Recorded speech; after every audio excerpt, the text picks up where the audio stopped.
அழைக்கலாம். அப்பா அப்பான தலைப்பு எழுதி கவிதை எழுத உட்கார்ந்தா கண்ணெல்லாம் கழங்குது, கவிதை எங்க வருகுது. எனக்கு சின்ன வயசுல சின்ன அடி பட்டாலே நீ துடியா துடிப்ப, உனக்கு பெரிய அடியே பட்டாலும் அசால்ட்டா நீ நடப்ப.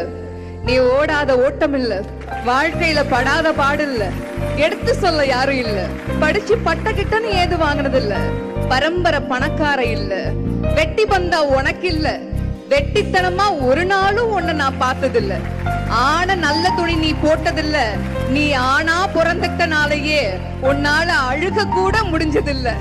பம்பரமா நீ சுத்த, பக்குவமா நான் இருந்த, பந்தாவா நான் சுத்த, அடிச்ச பந்தாட்டம் நீ பறந்த, பத்திரமா என பாத்துக்க, படாத பாடு நீ பட்ட, அதனாலதான்ப்பா ஆண்டவனே ஆனாலும் அப்பாவுக்கு அப்புறம்தான்னு சொன்ன.